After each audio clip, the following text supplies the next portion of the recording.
Hello, my name is Skippy Mesereau, coach, former elected official, and lifetime public servant.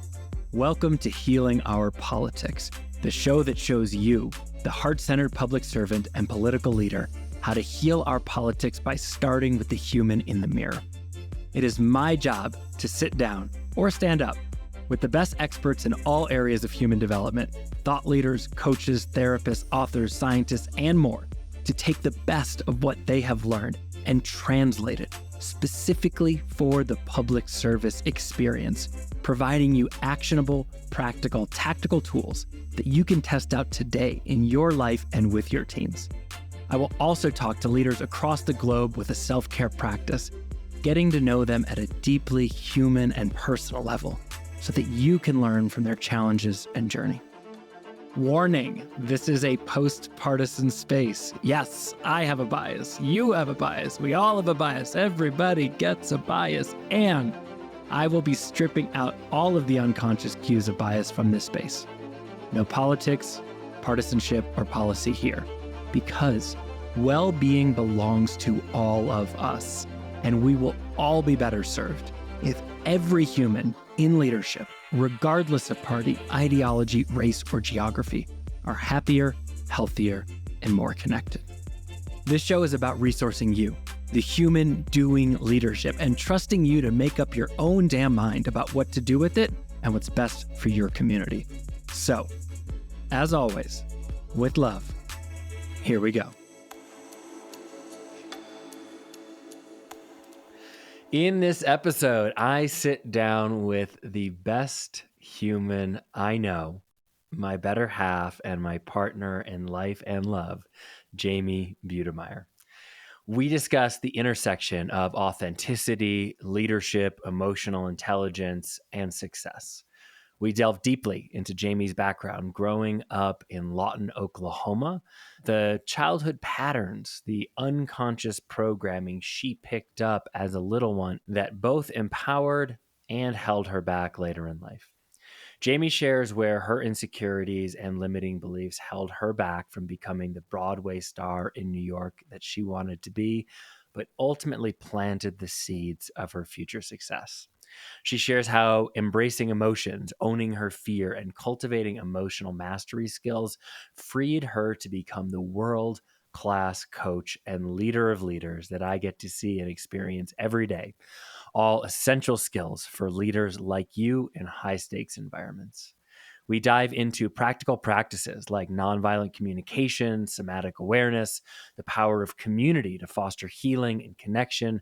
And she also offers insights on what it's like to be a partner of a public servant, me, and what that was like for her as I served in office and other roles in the community, what she learned that you can use about how to show up as a spouse and partner to contribute to a conscious relationship that safeguards and supercharges both the partnership and the role and service. This episode is a heartfelt invitation for you to step into your fullest potential by integrating the human experience into your practice of leadership. Jamie has been right here with me, helping me find the courage, compassion, and authenticity to be with you here today and with my clients every day. And I know her wisdom will help you find more of these things for yourself. So without further ado, please enjoy this beautiful, connective, and lovely conversation. We have a very, very, very special guest with us today. Her name is Jamie Butemeyer. Jamie is not only a remarkable professional transformational life coach, one of the most sought after in Aspen, Colorado. Stop it. The head coach for ELC. Her craft exists at the intersection of artistry and entrepreneurship, something unique and beautiful. Jamie's client roster includes remarkable women CEOs, billionaires, and leaders of all kinds working one-to-one and in groups. Her signature program, The Leading Lady, helps women step out of the background and into the main stage of their lives. And I have seen it work. She is a number of things prior to that. Her wins are many. The co-creator of the Body Alive practice at Aspen Shakti here in Aspen, which I have seen shift and change bodies and lives all over this country. She is a professional yoga practitioner. She spent time making her way in the musical theater world. Wait, what do you say? You say theater? Theater. Theater world. A graduate of the theater school at at the University of Oklahoma, one of the best in the country. Boomer sooner. A former Miss Teen Oklahoma, third runner-up Miss Oklahoma, and in this house, my partner, my better half, my love. We are going to just dive in and see where it goes. And I know that there will be so many bits of wisdom that come out for the audience that they can use in their own lives. And I just want to thank you for being here first and foremost. You're welcome. Thank you for having me. And I also just want to say, I didn't know I was doing this podcast until like 20 minutes ago. And today is a day where I'm usually not on camera. So hence my cool dinosaur hair and hat. I'm a very professional coach. I like to spiffy up, but today you're getting a little more of casual, quirky Jamie. I think they're crinkle cut French fries. This is the crinkle cut French fry hair look. I like them. Thanks. They're fun. So let's start at the beginning and just give people a sense of where you are from, growing up in Lawton, Oklahoma, to Brad and Linda by way of Mimi and others. Shout out. But tell us a little bit about your childhood, where you came from, and who you are. Okay, so like Skippy said, I was born in a small town called Lawton, Oklahoma. It's the southwest corner of the state of Oklahoma, about 45 minutes from the Texas border. And I grew up in a very traditional, conservative Bible Belt home. I would say there was religious connotations in the house, but not a lot of religious direct implementation in the house. Dogma, correct. The culture where I grew up is that you definitely go to church and you definitely only vote one way. And that was just my normal. I am a fifth generation Lawtonian. I'm the first in 5 generations to leave, not just the state of Oklahoma, but the town of Lawton. And I grew up an only child. My parents said it took them about 6 years to have me. And so I was a blessing. I was a miracle baby. And they adored me. I mean, I had a really beautiful set of parents and upbringing. I was dancing in the studio multiple times a week from the age of 4 to 18 until I left the house for college. I tried soccer once and it didn't go well. What's the story? I was a goalie in kindergarten and the other team didn't score. So I was standing there the whole time and I was like, Mom, take me back to the dance studio. This isn't working. In the middle of the game, right? Yeah, in the middle of the game. I was like, I just want to do dance. We can let this sports thing go. Just good foreshadowing, because you make snap, intuitive, but deep decisions still. I do. Yes. I do. So your mom is also a beauty queen. She's also a artist, a singer, a performer. How much of that is nature versus nurture for you? Probably both. Yeah, my mom was Miss Lawton, and so every year we'd go to the Miss Lawton pageant, and she would get to walk across the stage, and I would get to walk with her. And after the show, I would always go up on the stage with my little brochure and get the signatures of all the girls. I thought they were just so beautiful, so cool. So they were really my first role models. And when I turned 11, my mom took me to Miss Oklahoma, and I said, I want to do that. That looks really fun. And the pageant lane was my parents' way of getting me on a stage with the limited resources that they did have, being in such a small little bubble down in Lawton. So that was my first sense of wanting to spend time in studios practicing my craft, singing and dancing. And then when I got into high school, I had an incredible theater teacher that said, you are really good at this and you can do this. And she was amazing. I had I didn't know what I wanted to do for college until really the last part of my junior year. I knew I was performing, but I think I had this story in my mind that that wasn't attainable, that wasn't possible, What was attainable or possible? being a professional artist. This was high school, and my theater teacher at lunch every day for my whole senior year, she would coach me on my monologues and get me ready for college auditions. Ignorance is bliss in this case for me because I had no idea what type of competitive environment that really was. I was fortunate enough to get into the only 2 schools that I auditioned for, which were both state schools because that's all my parents could afford. And then when I got to college and I was one of 10 people in the class that got accepted in this program, everyone else was from all over the country and telling me their woes and trials and tribulations of auditioning for, all the schools. If you were like looking back now that you know how challenging it was, Mhm. and you put yourself in the shoes of the college admissions officer, what do you think they saw in the application or in you that made them accept you into the program? I don't know, you'd have to ask them, I guess, but I think if I were to do a little self-reflection, at a young age, felt just so in my body, like, me and the music, I just knew I know music, I know how to work with it, I know how to move to it, I know how to really connect with it, and you see this in me now, I love making playlists for all of my classes, and I love it. It doesn't matter what the song or the performance is, what matters is how you embody it, how you show up to it, and I think I really just go all in when I want something in life, even if I'm not the quote unquote best or don't really know what I'm doing, I'm gonna go all in. There are a number of people, myself included, who might want to go up on a stage, sing a song, Mhm, perform, be seen, be funny, be mhm, respected, whatever the story is that comes with it. mhm, And yet, as soon as I get on the stage, there's so much self, there's so much fear, mhm, lack of self confidence, self questioning. What am I doing here? Do I look weird? Am I moving right? What was my line?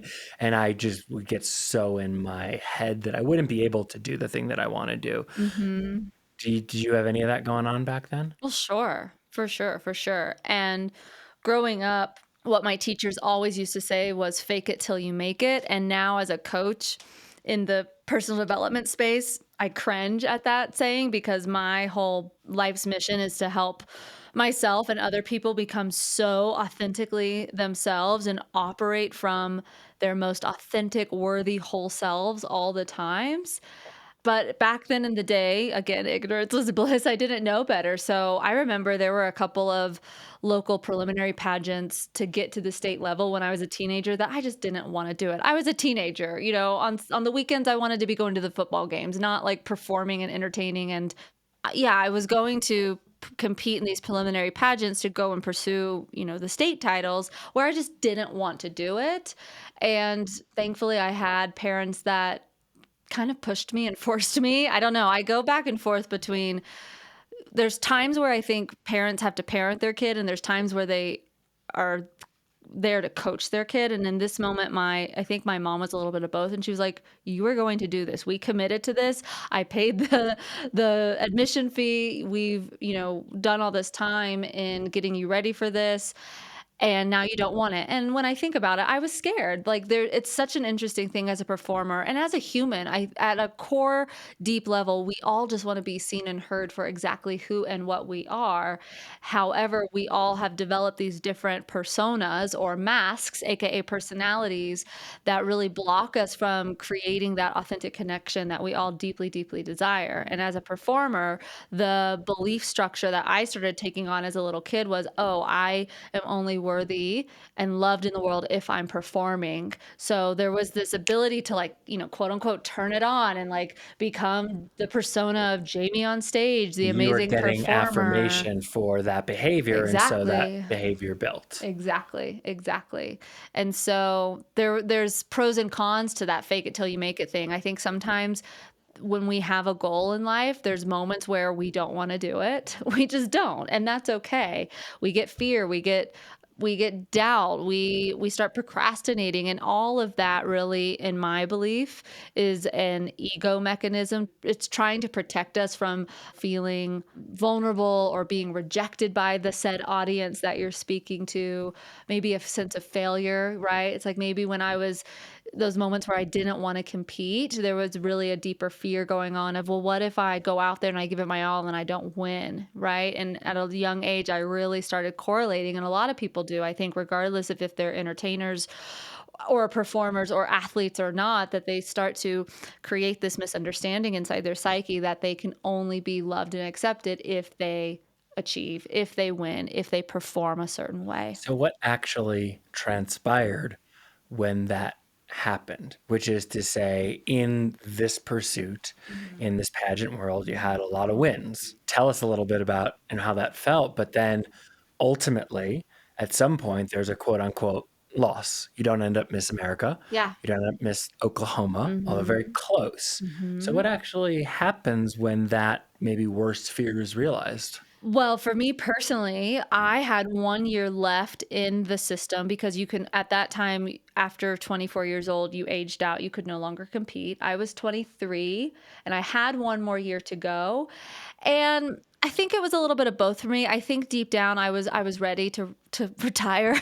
There was a part of me that was ready to move on. However, I also will be fully transparent and be really real and say that there was also a part of me that was so afraid at the time to face the fear of like, "Oh my god, I just gave 10 years of my life to this organization, to this dream of becoming Miss America, and it's not going to happen." And that if not and at the time I didn't have the tools to really feel that feeling and really embrace the quote unquote failure. I want to understand what's going on in your head better. And so I think I can relate to this, but I want to know if the dynamic for you is the same for me, which Yeah. is when I was roughly that age, a little bit younger, I was in collegiate sports as a skier and I was competing on the world tour in big mountain skiing. Mhm. And I had been getting incrementally better. I was never like a podium finisher. I was a middling athlete in a top area, but I had a specific competition where I skied what was for me a really good run. Stuck all the landings, came out fast, felt good. My score was like a top 10 score. And I'm sitting at the bottom feeling proud of myself. And this is at the national championship, right? So it's like a Mhm. big thing. Mhm. And I watched I think it was Julian Carr, if memory serves, who goes on to be one of the biggest athletes, film stars, etc. Comes in over the line where I had linked together all these different airs and cliffs, and it's an icy day, and throws this huge backflip off like 100-foot cliff, stomps Yeah. it clean, and skis out. Yeah. And I just remember thinking at that time, I will never do that. I don't have that in me. Like whatever that guy's got, I ain't got it. And that was my last competition Mm. because I felt like if I wasn't going to win, I didn't want to do it. Same. Was it the same? Exactly. And there's a part of at the time I thought I was really owning my story of like, well, Right. I'm I'm going to take gonna control of this. yeah, I'm gonna quit you before you can't reject me, Sure. right? Sure, I think on an ego level that is the case, but years to follow after that, and even when I moved to New York and started pursuing theater, I wasn't going to auditions. It was real for me. I moved to New York to pursue this performance life, and I wasn't auditioning because I was so terrified. I did not have the resources to embrace failure, to accept quote unquote defeat and rejection. And it's really, really painful. So I also, to kind of loop back to your question around people that desire to be seen maybe in a stage way, I think the irony and everything in what we do as coaches is the things that we're avoiding, rejection, disappointment, failure, when you learn to embrace and accept those parts of the human experience, you get really free. I heard something amazing today that I think goes really well with this. I was on a mastermind call with my bestest coach friends in the world. We call ourselves the Wu Tang, even though none of us know the Wu Tang. Skippy does. And Natalie, she is an incredible coach that coaches athletes. She was telling us this amazing story on a podcast that she heard about Kobe Bryant that I feel like not a lot of pop culture really knows about and is a big part of Kobe Bryant's success. In the background, Kobe had parents at the games on the sidelines that would say things to him, Kobe, whether you win or lose, we love you. And I think my parents did say that to me. I don't remember it. Right? And I just want to say my parents are lovely humans. They weren't like these tiger parents that were like, if you lose, don't come home tonight. It was not that at all. But to have parents or teams or whoever it is say to children and adults, like, win or lose, no matter how you perform today, you are so loved and accepted.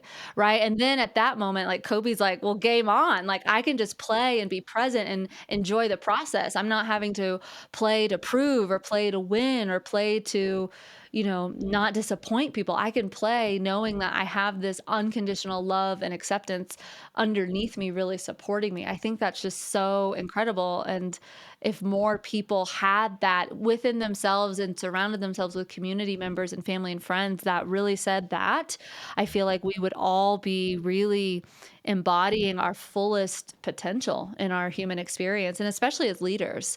I think for leaders, especially to learn how to quote unquote take the mask off and let themselves be seen vulnerably and authentically, which, as we know in the political space, is really, really challenging. I think we would heal our politics. Being there through thick and thin, of having assurance that those people have your back and you have theirs, that you'll be held to account and to a high standard, but that you will also be supported when you fall short. Mhm. And so I think whether you are running a department in a city, or you're part of a school board, or you're a peace officer, the recognition is that you don't have to wait for someone else to do that. Yeah. That you can start doing that behavior, and that that behavior will be contagious because others want to be seen and held in that way. But you also can't fake it. No. And in fact, if you do and you get caught, like you say, I'm here for whatever, and then you don't do that, you will cause more harm than you're doing good, because now everyone else on the team will not trust you even further. So it has to be from a truly authentic place for it to work. Mhm.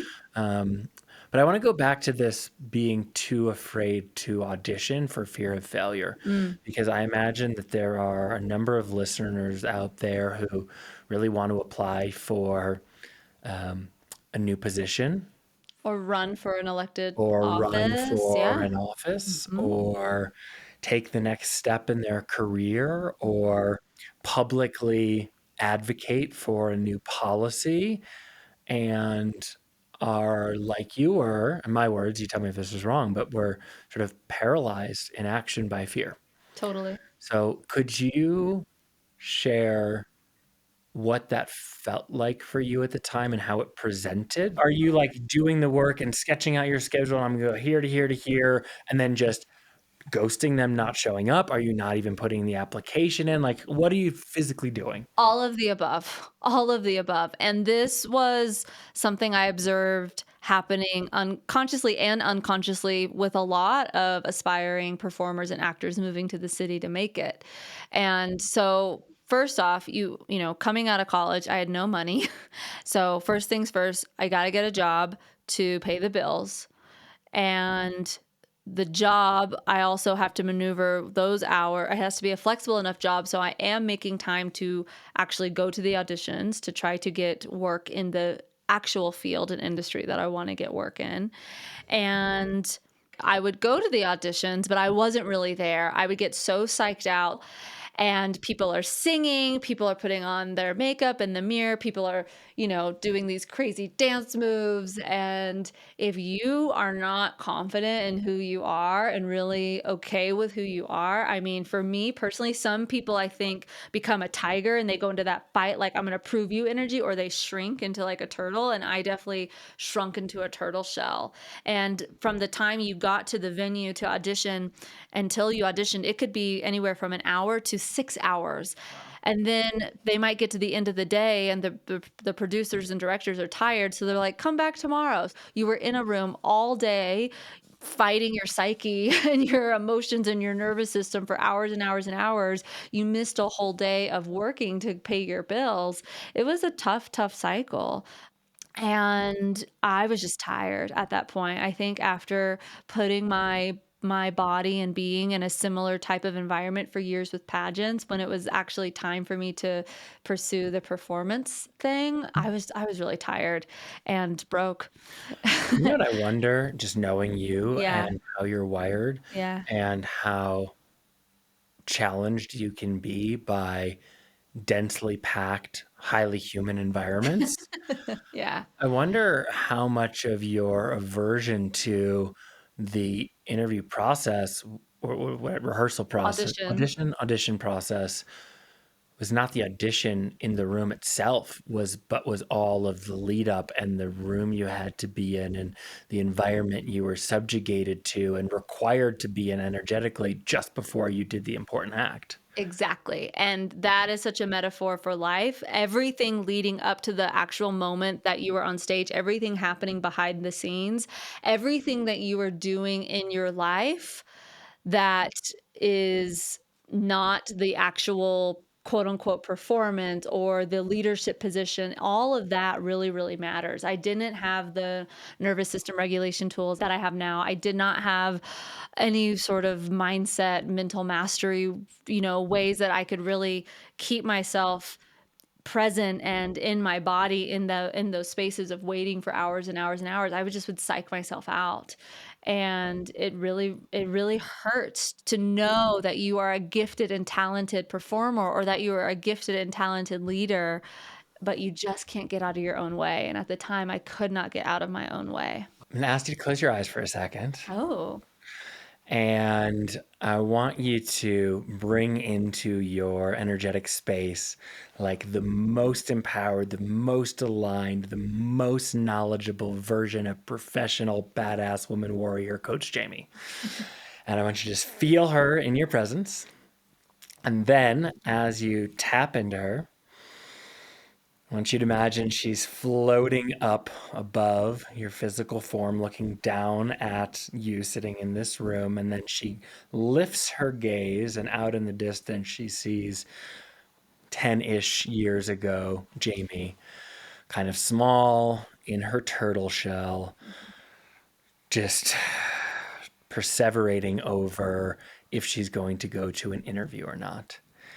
And you kind of fly over there because obviously this version of you can fly and hop down into that little studio or one bedroom in New York and sit down on the floor, crisscross applesauce in front of younger, insecure, we'll call her Jamie. And you have a microphone to share with her all the things that she could do differently to show up in the room the way she wants. What would you share with her? I would just say, sweetheart, it's really okay that you're feeling like a turtle right now. It is so okay that you're scared. It is so okay that you're feeling defeated, that you're feeling like a failure, that you're feeling like you wasted years of your life and now you're not doing it. It's really okay that in this moment, this is where you're at. And I love you and I'm here for you. And regardless of whatever you choose, I will always be here for you. So you're offering her permission to accept her reality. Mhm. And then if she does that, if she just accepts her reality and she says, okay, I get that this is okay for me to feel this way, is that sufficient to set her up to now be successful? Or are there additional things that you would have her do or different ways you would have her show up or prepare or decompress, all the above? I would just put it in her house. I'd just say, "Well, what do you wanna do? What do you wanna do right now? And I'll support you in whatever that is." Probably at that time, she was probably like, "I just don't wanna do it right now." Mm. And I think, in the healing that I've done between then and now, a lot of the healing has been around rewriting the story inside of my body and being that I quit. And actually, I did quit. I quit that dream, but the meaning that I made that moment mean, like, for years of, like, I failed, I'm a quitter, that wasn't helping.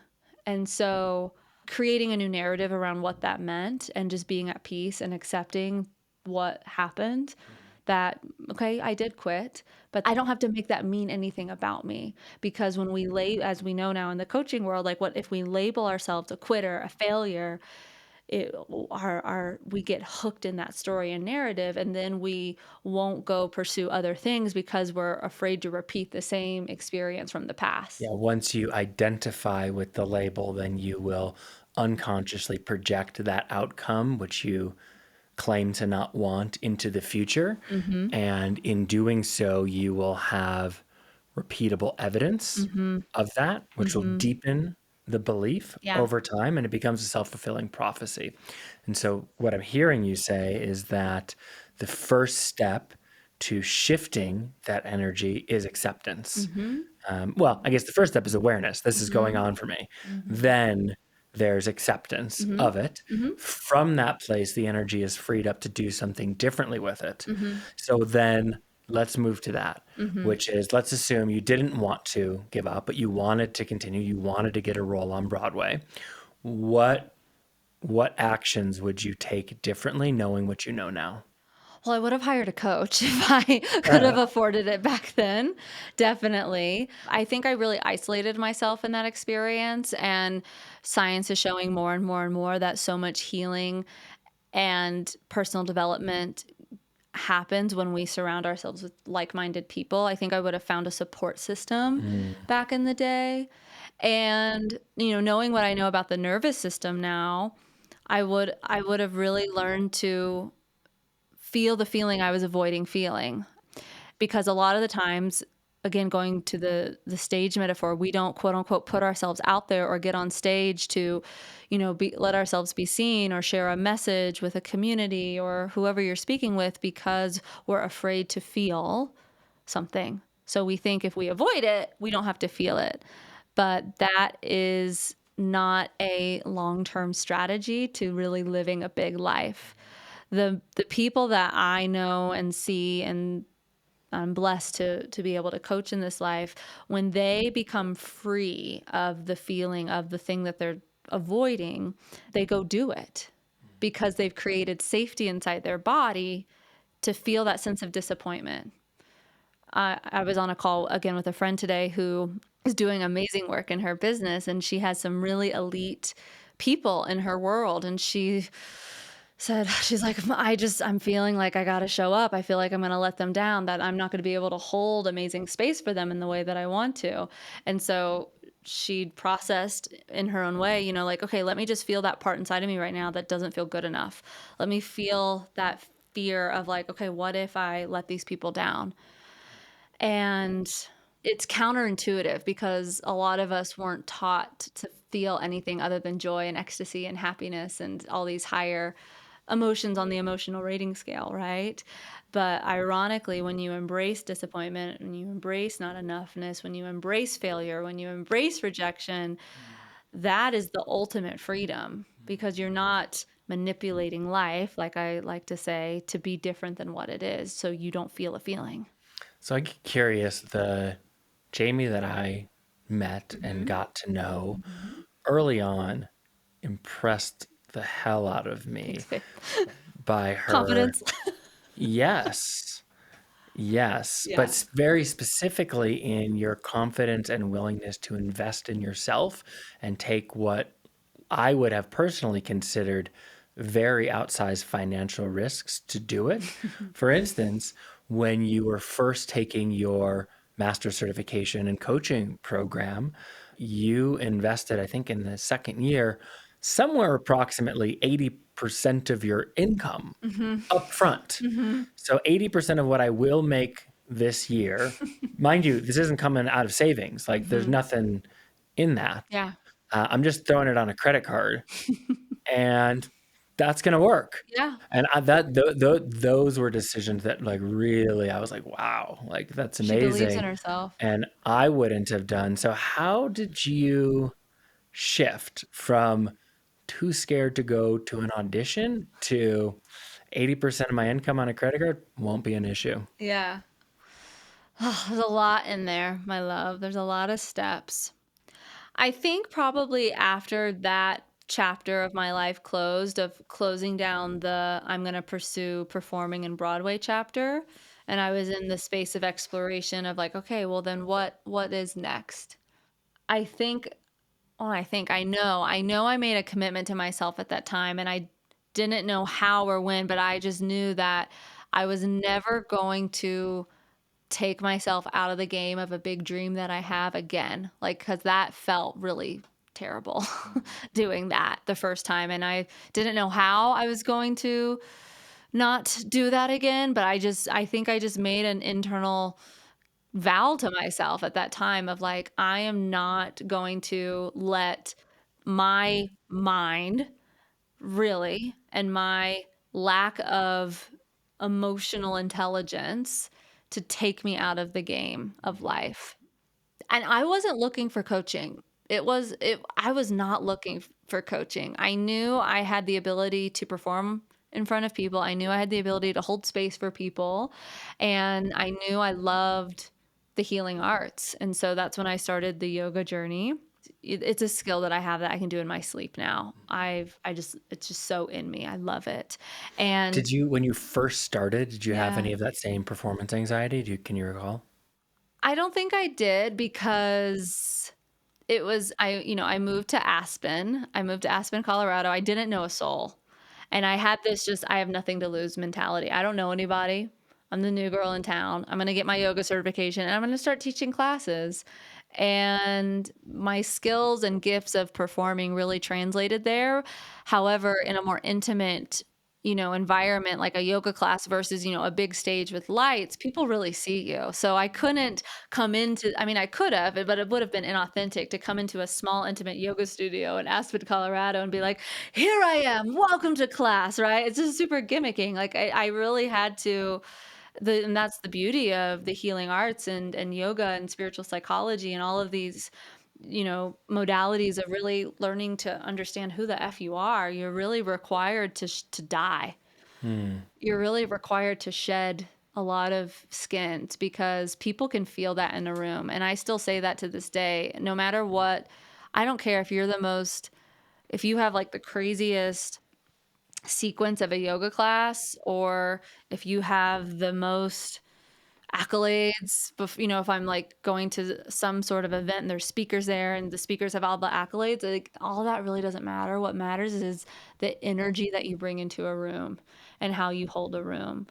And that is a skill that the political space could really benefit from. There's a lot of words in the political space. There's a lot of talking, talking, talking, and there's not a lot of embodiment. Hmm. That really is the way of consciousness expanding in today's world, is really how do you make people feel when you walk into a room before you open your mouth? How do you feel?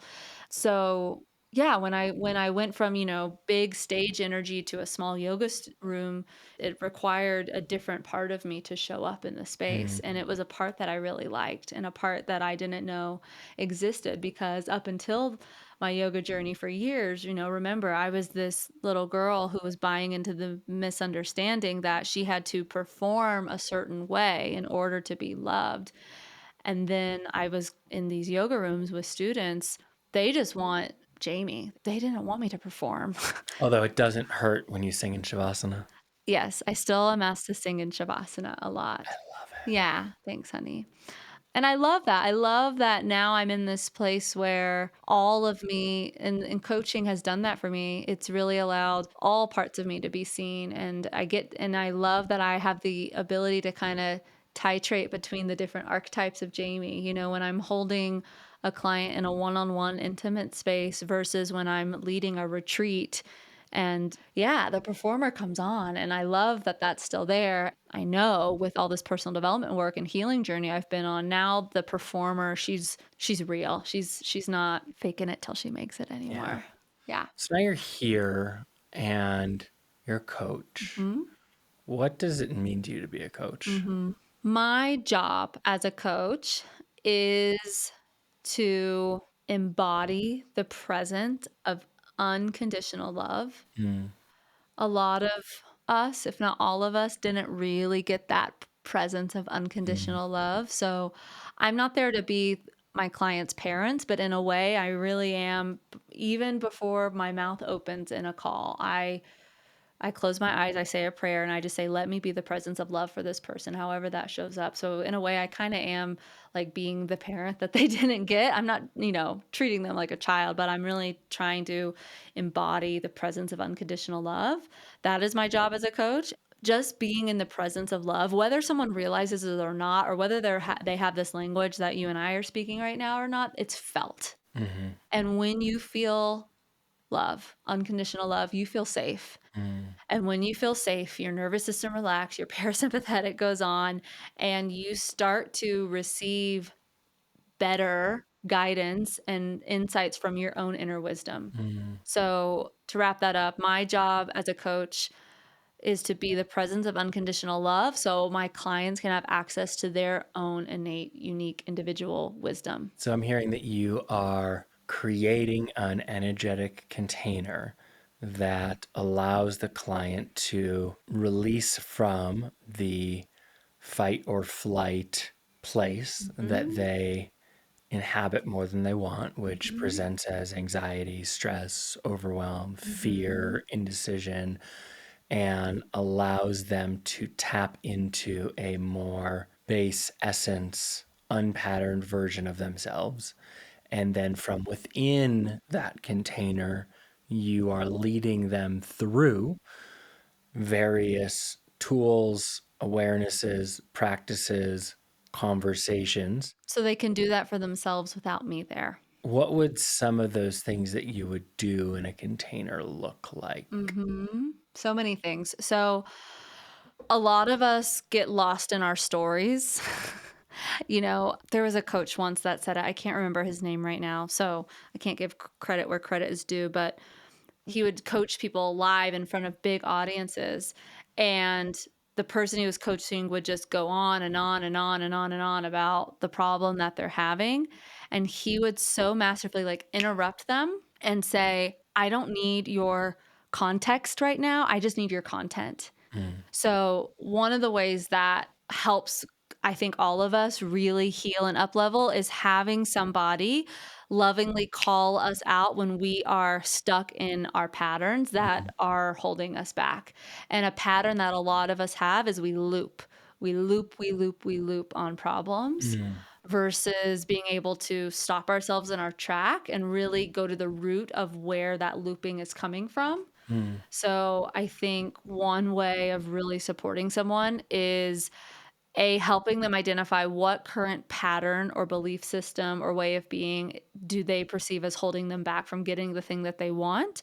And then that pattern gets projected into the space in a coaching container all the time. And so to be the coach that says, "Hey, you're doing it again. You see? mm, You're doing that thing, that doubt, there it is again." And not to make that wrong, but just to help someone call it out and be like, "Oh, there's my thing again. That's where I'm getting hooked in my own story and my own suffering again."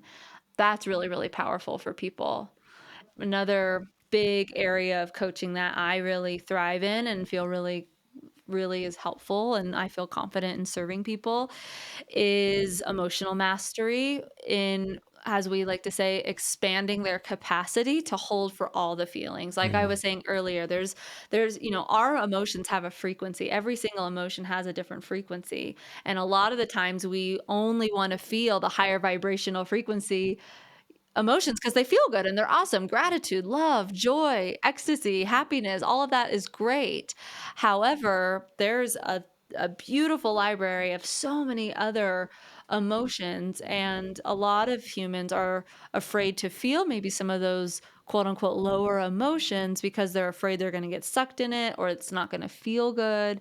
And really, what I'm learning about emotions as a coach is that they are wisdom. They have so much amazing wisdom that they're trying to get us as the human to see. yeah. And so when we learn how to be with an emotion, not indulge in it and also not avoid it, but really hold that emotion inside of ourselves in a beautiful way, we can hold it, we can accept it, and we can extract the lessons from it and move on more masterfully. I can relate to the suppression of emotions. I was one of those people that got trained that Yeah. happiness was the only acceptable emotion. Yeah, received affirmation for embodying happiness Mhm. and received consequence for not. Mhm. And so I learned, I think, as others may be listening to, and I didn't know this consciously at the time, but alcohol was a really great emotional suppressant. Mhm. It is a reliable way to not feel feelings. Yeah. And it can feel in the moment like, what a relief. I had such a stressful day. I'm all over the place. And let me just have a couple bourbons. And all of a sudden, like my head isn't going 100 miles an hour. Mhm. It's And very effective well, until it's not. yes and no, right? It is Yeah. effective in shutting down the hamster wheel that's spinning too fast in my head. I'll use myself in this. However, it is not effective at all in changing the condition of the hamster or the wheel or the thoughts. And so the Yeah. next morning it's right back on. Right. Nothing's been resolved. And when you don't resolve something over time, the core condition compounds. Yeah. I say a lot in my practice. If avoiding feelings worked, I would totally teach you and coach you how to do that, but it doesn't. And now a quick break from our sponsors, and we'll be right back to the show. The Healing Our Politics podcast is brought to you by the Elected Leaders Collective, the first leading and most highly recognized name in mental health, well-being, and performance coaching for elected leaders and public servants, designed specifically for you.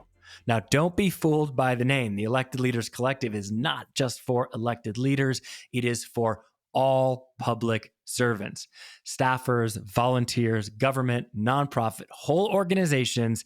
This is for you. If you are filled with passion for improving your community and world, but are tired, as I am, of the anger, stress, and vitriol, if you find yourself banging your head against that same wall, struggling with the incoming criticism and threats, arguing with colleagues who are supposed to be on your team, and questioning if it's even worth it anymore, then the Elected Leaders Collective programming is specifically for you. With the Elected Leaders Collective, you will learn to become a hashtag political healer, building the authentic, unshakable confidence and courage to stay true to yourself through the anger and pressure, while cultivating the open, empathetic mind to meet others with the curiosity, compassion, and kindness necessary to respond to threats, improve challenging relationships, de escalate conflict, and bring people in your community together to solve real problems and get shit done. You'll reduce stress, anxiety, and overwhelm and become a more effective leader while having time for your family, yourself, your health, and your wealth, sleeping well at night, and showing others they can too. Now that's leadership. Healing Our Politics listeners receive 10% off all Elected Leaders Collective services using the code hashtag political healer. Use it today and become one of the brave political leaders healing our politics. Use code hashtag political healer by going to www.electedleaderscollective.com and starting today. That's www.electedleaderscollective.com and starting today. So, what are some of the other behaviors that you commonly see in your practice of people avoiding behaviors such that if anyone's listening and they're like, oh, I do that, maybe Mhm. it's just a little like, I wonder if I'm avoiding something, even if it's not conscious, or what would it be like to try cessation of that behavior for a week just to see if anything else comes up or I notice, just Yeah. to add to their emotional portfolio potentially? Yeah. Avoiding can be really sneaky. It can be really obvious sometimes, but it can also be really, really subtle. A few of my clients that maybe avoid having a challenging conversation with a partner because as children, they were taught to not rock the boat at all. There's avoiding conversations, not to feel a certain emotion comes up a lot for people. Speaking to the leaders as well, sometimes I think people in leadership put themselves in leadership positions as a safety mechanism. I can relate to that in some ways. I think I am a natural born leader. I think it's my path to be a leader. And I've also been noticing lately some of the shadow sides of being a leader, where sometimes put yourself so separate from the audience because you really don't want them to see, a crunchier, more quote unquote vulnerable part of your human experience, right? It's Mm. like the leader can also wear a mask as well of like, let me be here so I can keep my distance. I have an excuse to not share because if I do, I'm going to disrupt the team. Yeah, exactly. Mm. That can show up a lot. Avoidance also shows up as you've made this incredible plan for a new product or launch in some part of your business. You're about to execute on something, but procrastinate. You shut down the computer and you don't really, really go for it. You don't fully commit. There's tons of ways that we subtly and not so subtly avoid feeling something. Got it. So, a few things I'm just recapping that people may be doing to avoid feeling emotions, Mhm. alcohol or other drugs, not having hard conversations, creating separation through role or Mhm. position, simply the act of just not feeling. Like if you just notice, hey, I really don't feel that much. Or a lot of the time, I'll help clients in the beginning, like you and I, we do a lot of 90-day goal setting for our clients, really breaking down goals into bite-sized, tangible 90-day plans. And I'll have a client, they're so excited, they're making moves towards their 90-day goal, but then they get almost lost in taking action, but they're taking action not on the things that they need to be doing. They're like, Yes. it's like busy work. Yeah. Busy work can also show up as avoidance. Like you're staying busy, but are the things that you're actually doing moving the needle towards the goal? Busy work and then Yeah. procrastination. Yeah. Okay, so that if you're experiencing any of those things, Uh-huh. you're like noticing, oh, I do that, then Mhm. maybe it means something, maybe it doesn't, but the opportunity is to go explore and Yeah. see what it would look like to do something different for a week, see what comes up. Mhm. Be observationally aware and acute Mhm. and open to Mhm. what you learn.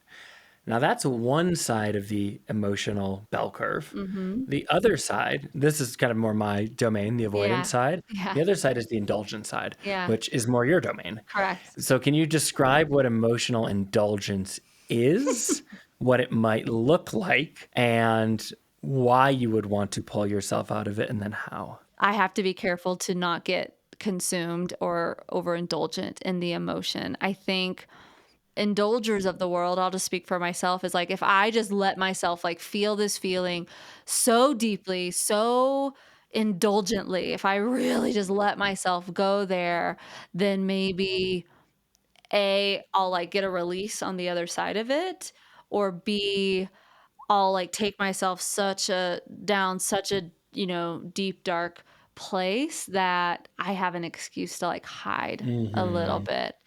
It's Mm-hmm. like, an excuse to not show up to my life in the way that I want to because I'm not feeling good. It could become an all-encompassing reality rather than a feeling about reality that can inhibit normal flow of life. So the example that I was thinking about, we like to travel together. Mhm. And so say we are somewhere brand new that we've never been, and we are in a challenged area of the city that's very densely packed, doesn't have law enforcement, et cetera, a lot Yeah. of crime. And the reality is there is crime. The reality is we want to see this community. We want to get to know people. We want to move through it. We also want to be safe. So both of us show up. We take a look at this village. Both of us have a hit of fear, right? That's the emotion. It's the early warning system. It's doing what it's supposed to do. The overly avoidant person, me in this case, are like, ugh, it's fine. It's just a feeling. It's stupid. We've done this 100 times. It's fine. Let's just go. No planning walk. And you end up getting robbed. The potential downside in this real world example is you get robbed because you didn't take the information Of from the the fear. feeling seriously. Yeah. Now, on the overindulgent side, you feel that fear and you just, this is it. Paralyzed. This is 100% going to happen. The world is super dangerous. We shouldn't be here. And you never even go in. And you miss the Mhm. conversation. You miss the opportunity to explore it safely. Mhm. You miss connecting with people. You go back to the Holiday Inn, right? But there's a healthy middle Yeah. where you honor the fear, where you learn the lesson, take responsible action. You are on your P's and Q's, but you're not so fearful that you are projecting that onto people, and you have deep, real, authentic conversations. You get to know the place and you stay safe. Exactly. So to break that down in that moment, if that were happening, to be able to be present to life in that moment and also honor and accept the reality of what you're feeling and not gaslighting the fear Mhm, or overindulging in the fear, mhm, it would probably look like us taking a moment to like feel the fear for a second and just name it like, okay, there's some fear here, and that's okay. This is a new environment. Things look or feel a little sketchy. Like, it's really okay that mhm, there's some fear here. Like, we would just embrace and accept the fear. If that, like, and a lot of the time, fear, it shows up somatically in the body as like a tightening in your throat, a pit in your stomach, like a constriction around your mhm, heart. Or for me, a lot when I have fear, it always comes to the heart. It doesn't really come to the belly much for mhm, me. And so it would just be around like really just taking a beat, maybe even closing the eyes, breathing, feeling the sensation of fear for, a good window of like 30 to 90 seconds.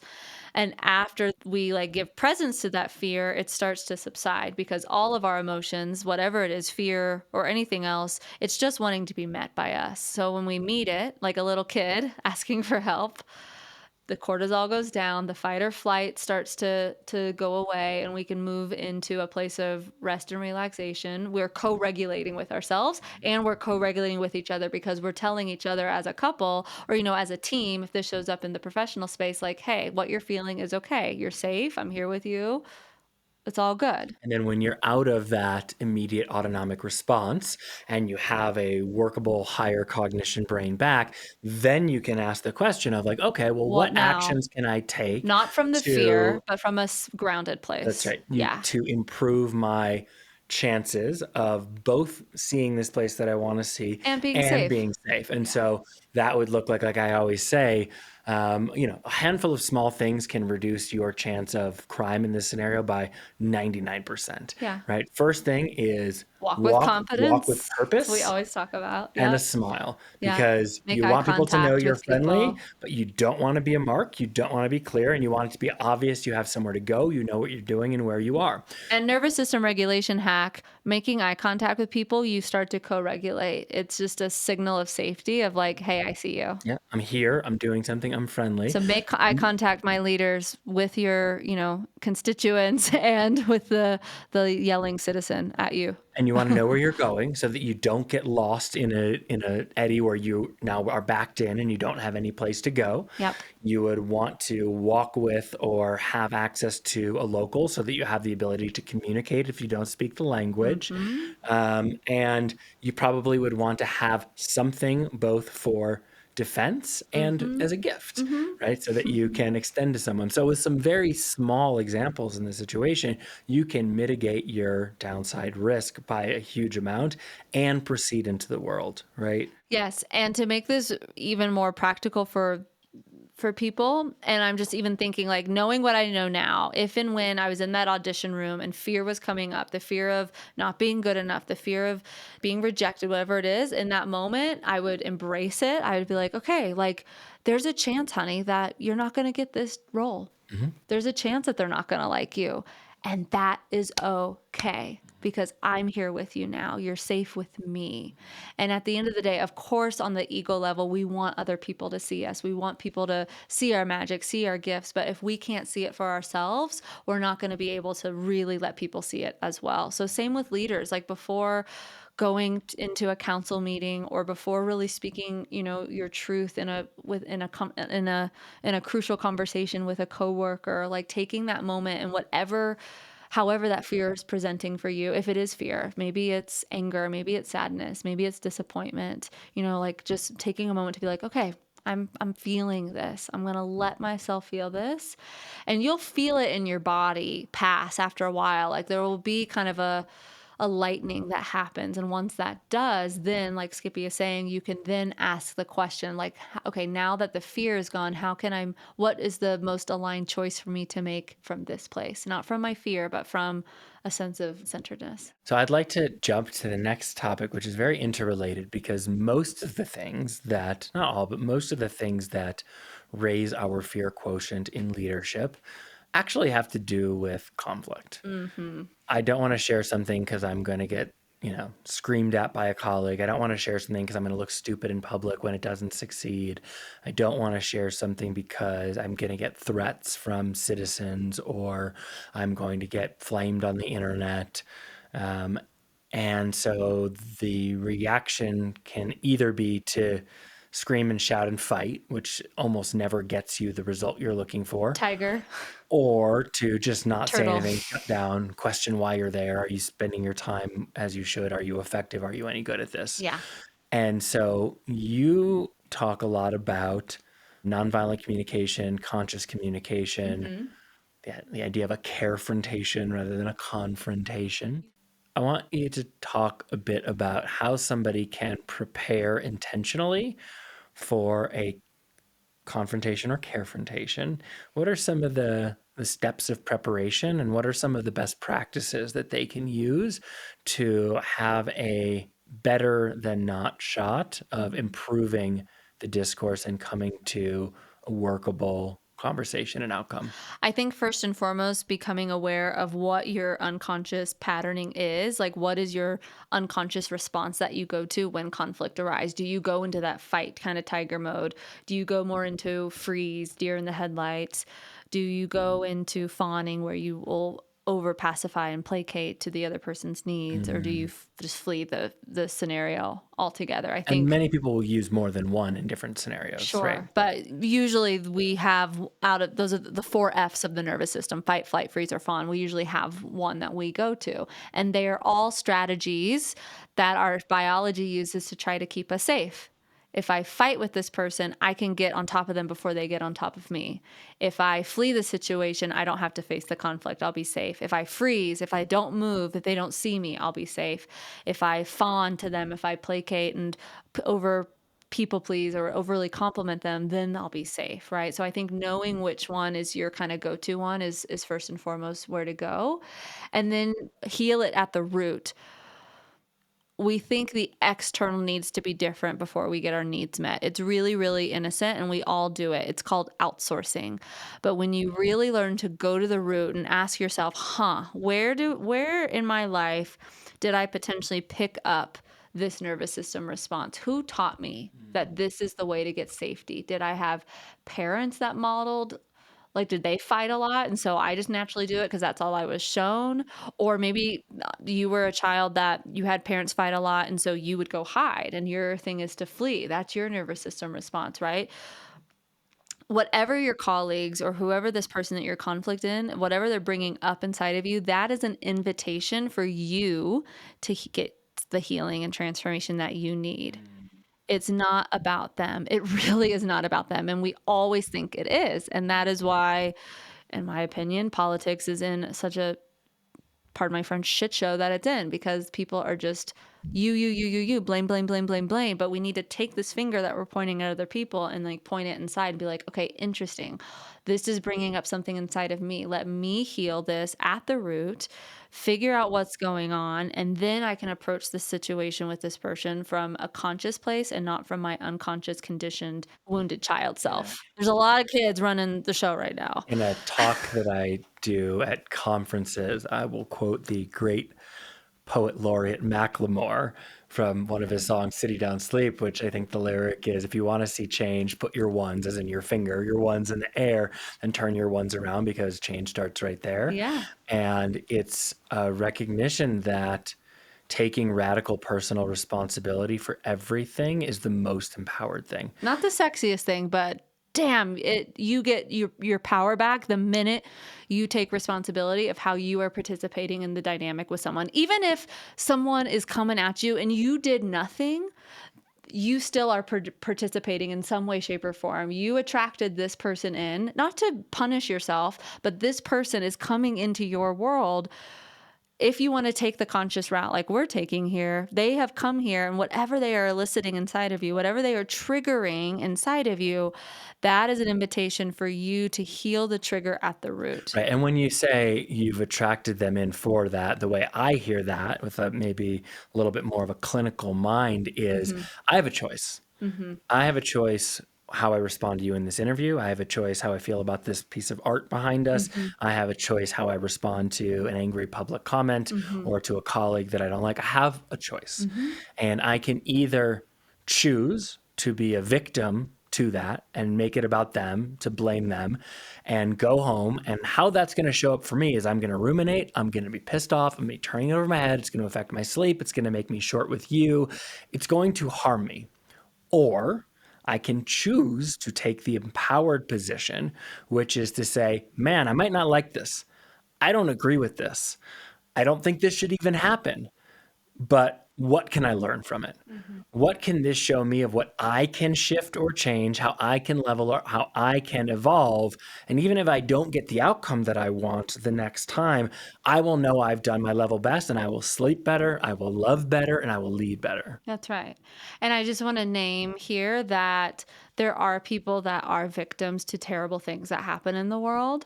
The word victim right now in our culture, it's held with a lot of negative connotation.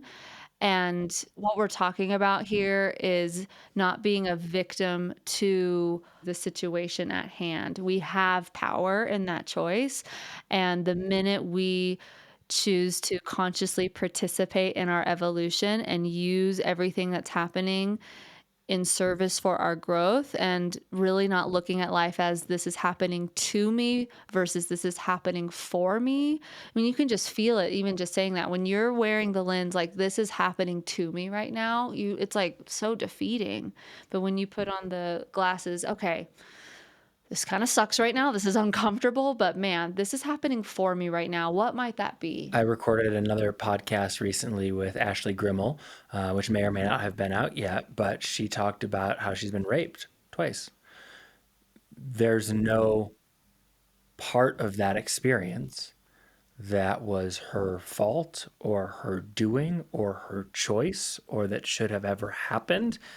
She said, like, from the moment that I could say, this is what happened, this is where we are, and share that with others, it was so empowering to herself and Yeah. others Yeah. that it normalized it. And she said, while she would never wish it on anyone or even on herself, she's learned a lot and she's grown and become a better person because of that. Yeah. Not everyone's going to be ready for that perspective, and that's really okay. Totally. Everyone's at a different place in their journey.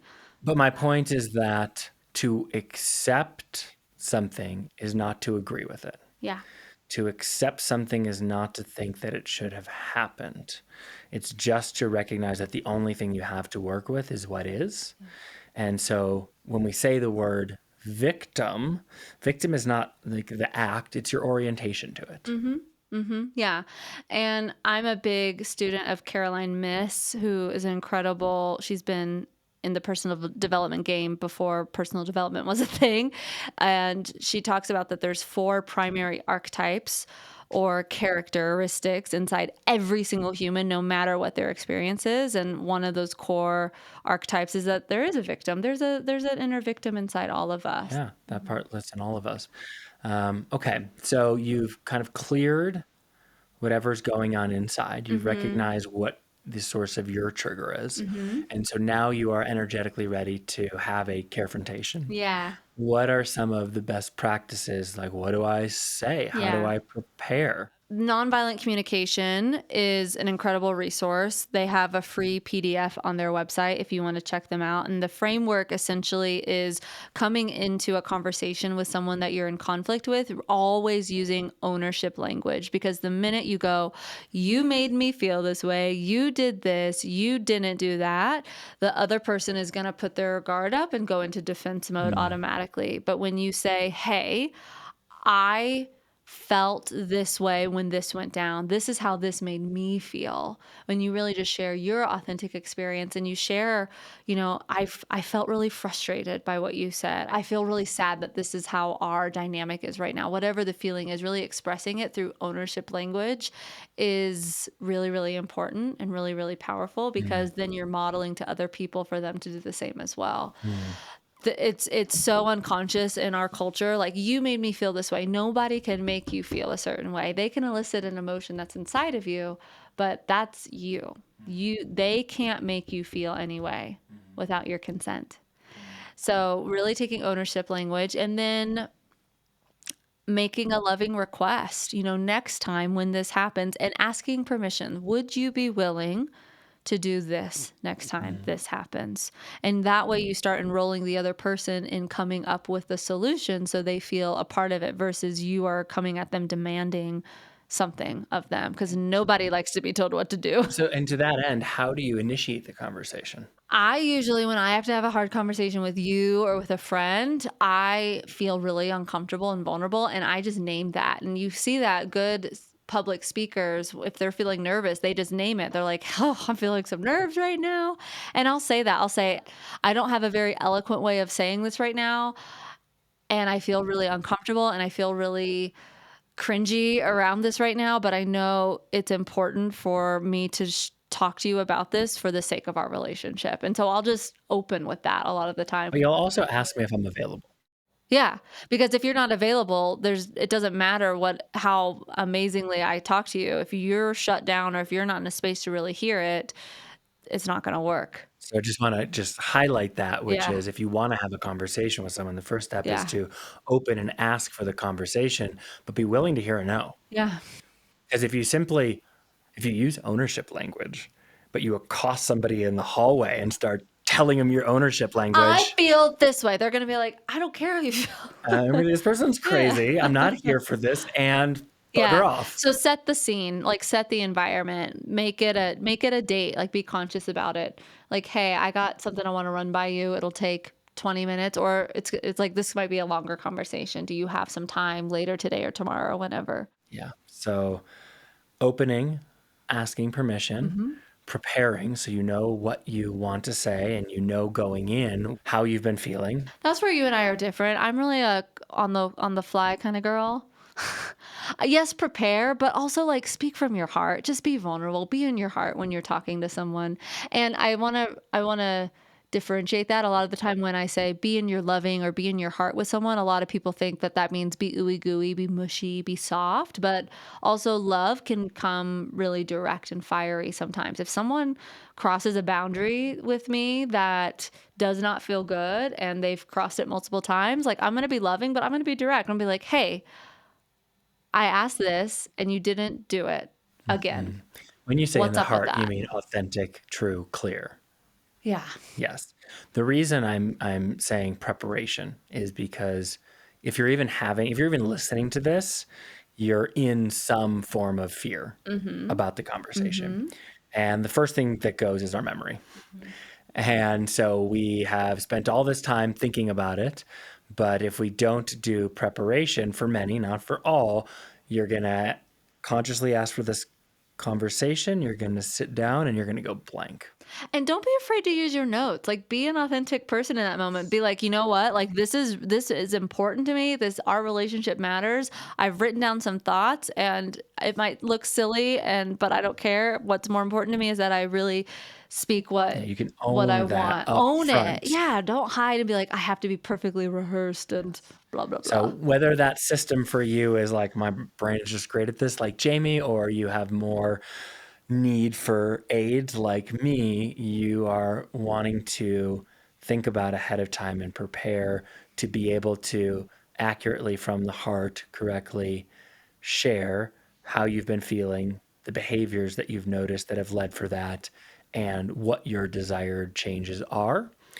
And I'm reflecting what I heard from you. You're also open and willing to truly listen, to change your perspective, and to hear those things from the other person, and to seek some form of mutual resolution through the open exchange of those ideas. It's the best you can do. It's really the best you can do.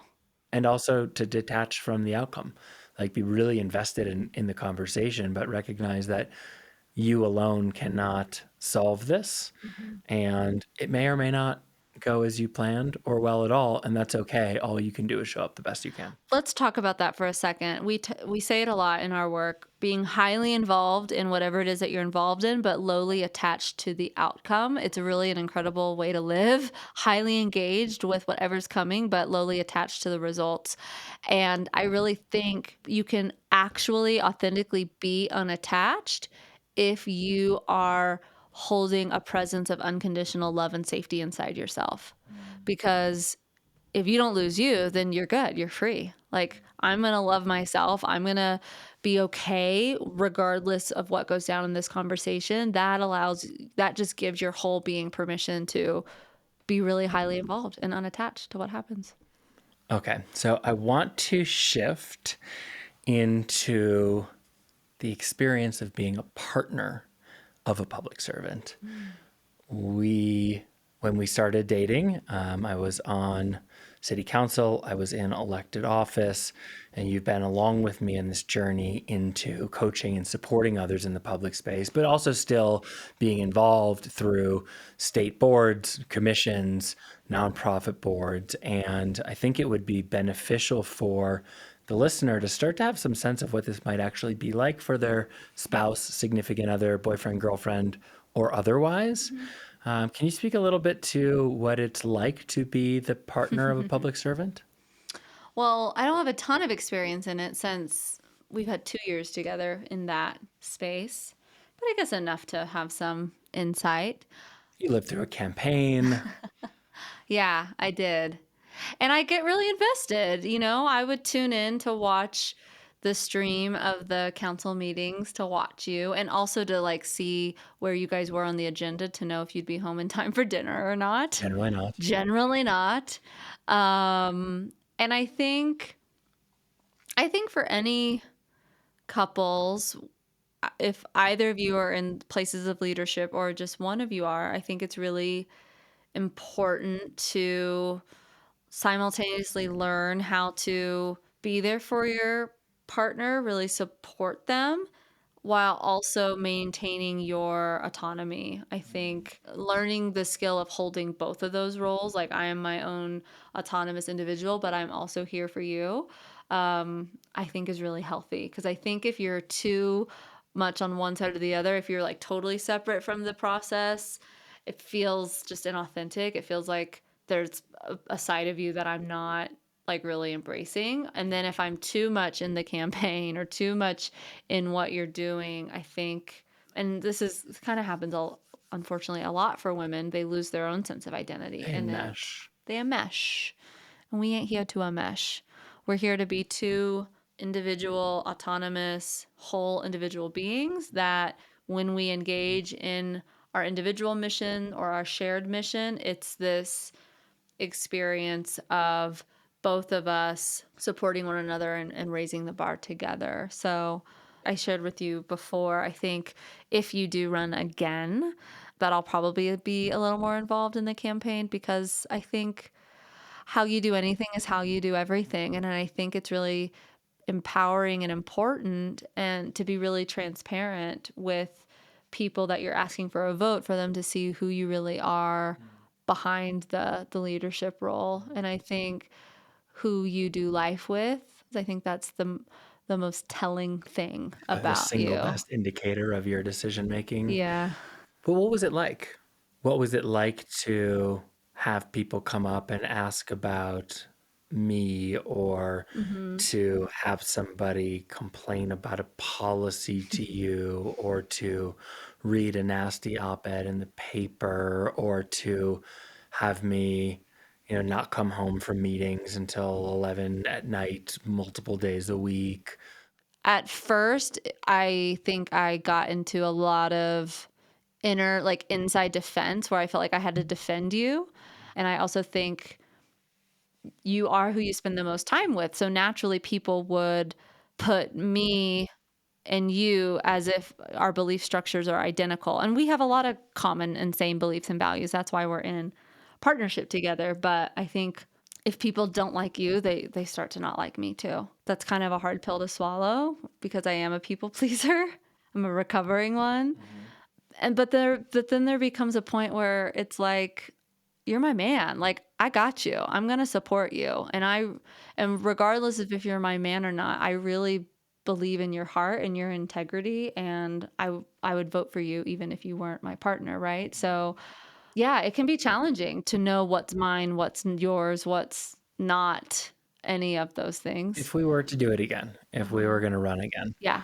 what would you do to support yourself, Mhm. to better support your autonomy, but also to better support your emotional self to deal with the brunt of those incoming attacks?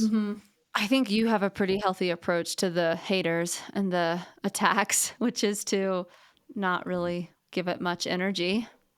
We listen to it, we acknowledge it if people have something to say, but at the end of the day, we all trigger each other. We're all triggering each other all the time. It's what you do with it that really is supportive. So I probably, honestly, I would probably use it as a vehicle for me to just even go deeper into my own inner work. And every time I get triggered and just like really practice what I preach a lot, like really do my own inner work around it.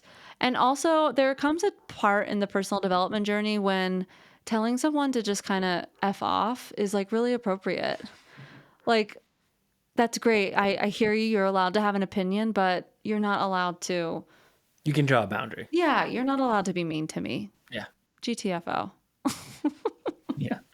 Yeah. Or just to call them out into the awareness of that behavior. I've experienced several times where people were acting in that way that was hurting, say, a member of my campaign staff. Yeah. And I reached out to let them know and came to find out that they had no idea that's how that they were impacting and that they were apologetic and shared their story. And so sometimes it's about just lovingly holding up a mirror to somebody so they can do that. I'd probably do that a little bit more. I think my tendency is to shrink and to hide from conflict. I don't want to go to the counter of that and fight with conflict, but I think finding a happy medium of being in the game with it and not being afraid of being an active participant in a campaign. So the last piece that I want to touch on here is you are an incredibly masterful partner in supporting me when I'm Thanks. having a tough day, Yeah. when I'm bringing something home from the office, so to speak. And I wonder if you could share some of the things that you do to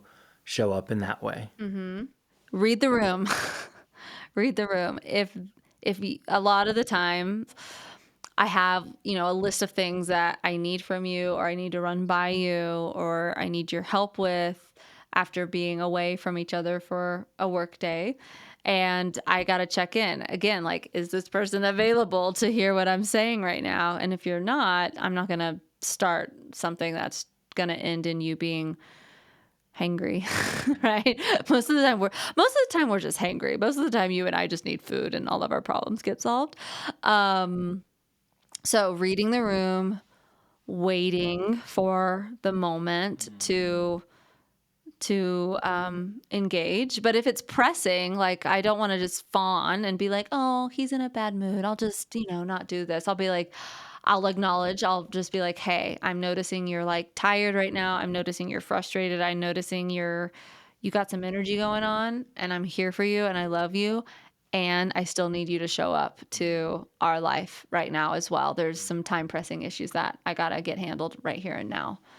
It's important for all partnerships, whether one is in a leadership position or not, is to call each other forward.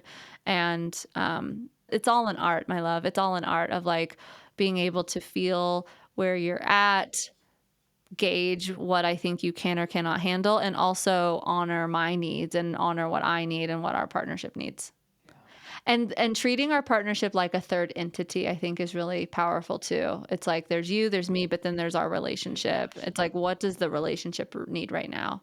And we will get into those moments. I mean, when we were, say, traveling in Indonesia and I was having the time of my life and we realized, oh shit, Jamie is not. Not She's completely shutting overwhelmed down by right this now. and shutting down and in Yeah. panic state. There's a moment of, in my head, wanting to be selfish, wanting my trip, wanting to go where I want to go. There's the part of me that wants to be generous and benevolent that's like, we'll give Jamie what she wants. And then there's the third part of me that realizes, oh, you're having an argument in a competition between two people for who gets their needs met. Actually, this isn't about either of those. There's no winner or loser. This is about family first. Family What's first. best for the unit? Let's do that.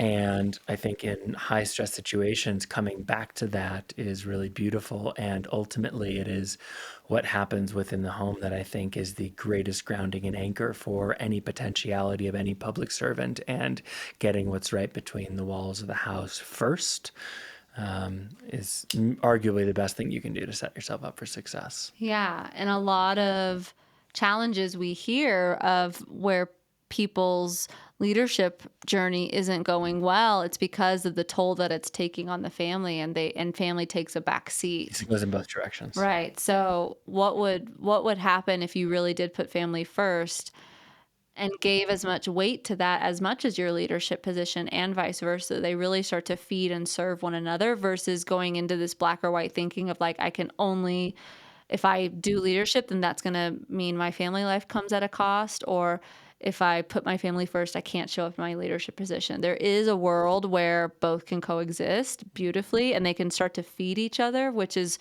really where you want a cohesive life. You know, this whole work-life balance thing, I really don't like it. I really like the idea of work-life harmony, where all of them are weaving and working together. I think that's a really powerful reframe, because we want leaders to feel resourced at home, and we want the family to feel resourced too. It's all working together. Yeah, it reminds me that while time is our most valuable non-renewable resource, it is a scarce resource. The way we spend it is not scarce. We can choose to use our time in ways that amplify the experience and the agency of each moment, or subtract from that. And so we don't have to choose family or work. We can act in ways where we're getting more out of each moment with each of those, and that they're reinforcing and amplifying each other, and each are better for the opposing one. That's part of our secret sauce as well, that I'm sure we'll coach and train people with in the future. I think we have a shared mission, and being partners that are choosing to do life personally and professionally together, it could be really easy to not want to do professional things because it might hurt the relationship. But I think you and I are working and finding a really beautiful way of having them feed each other. Yeah. I think that's as beautiful as anywhere to start to wrap up. I am so grateful for you.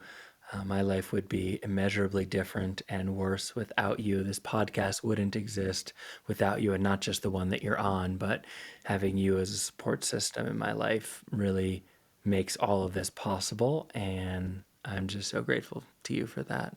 I love you. Thank I you. love you. Thank you for hanging in there The with Josh us. Groban song just came on. You raise me up I don't so know that one. I can stand on I was gonna go mountains. Queen Herbie for us on the mission, but Raise me up. so before we go, the last question that I always ask each guest, which is, our listeners are not passive observers. They are the people in the arena. They're the ones making the God bless change. you. And if you could leave them with just one thing, one quote, one saying, one perspective, one practice, one thing and one thing alone that they could apply to be the greatest vector to heal our politics starting now, what would you leave them with? Expanding your emotional range and feeling your feelings is not a luxury. It really is a necessity for you to integrate and embody and really lead from your most whole, authentic, worthy self. And where can people find you if they need a coach, if they need a leading lady container to get into, if they just want to follow you on the socials, anything you want to share? Jamie Butemeyer is my Instagram handle and website, jamiebutemeyer.com. Jamie, B as in boy, Ute, M as in Mary, Eyer. And I have a 6-month signature program. It's called The Leading Lady. And I have an incredible just community of heart-centered, mission-driven folks in my world. And community really is a missing ingredient in a lot of people's success journeys. And so finding groups, finding communities that you feel deeply held and seen by, it is a game changer. Well, thank you so much, my love. I hope you have a beautiful evening. I think we have a dinner ahead of us. Bye for now. Thank you so much for joining us today. If you want to put what you've heard here today into practice, sign up for our newsletter, The Leader's Handbook, where each month you'll receive just one email with a curated selection of the most useful tools and practices discussed on this podcast today and over the course of the last month, delivered in simple how-to worksheets, videos, and audio guides, so you and your teams can try and test these out in your own life and see what best serves you. And lastly, if you want to be a vector for healing our politics, if you want to do your part, take out your phone right now and share this podcast with 5 colleagues you care about.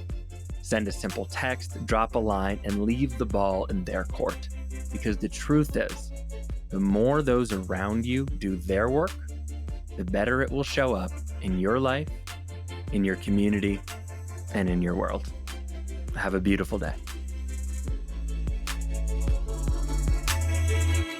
The Healing Our Politics podcast is brought to you by the Elected Leaders Collective, the first leading and most highly recognized name in mental health, well-being, and performance coaching for elected leaders and public servants, designed specifically for you. Now, don't be fooled by the name. The Elected Leaders Collective is not just for elected leaders. It is for all public servants, staffers, volunteers, government, nonprofit, whole organizations. This is for you. If you are filled with passion for improving your community and world, but are tired, as I am, of the anger, stress, and vitriol, if you find yourself banging your head against that same wall, struggling with the incoming criticism and threats, arguing with colleagues who are supposed to be on your team, and questioning if it's even worth it anymore, then the Elected Leaders Collective programming is specifically for you. With the Elected Leaders Collective, you will learn to become a hashtag political healer, building the authentic, unshakable confidence and courage to stay true to yourself through the anger and pressure, while cultivating the open, empathetic mind to meet others with the curiosity, compassion, and kindness necessary to respond to threats, improve challenging relationships, de-escalate conflict, and bring people in your community together to solve real problems and get shit done. You'll reduce stress, anxiety, and overwhelm and become a more effective leader while having time for your family, yourself, your health, and your wealth, sleeping well at night, and showing others they can too. Now that's leadership.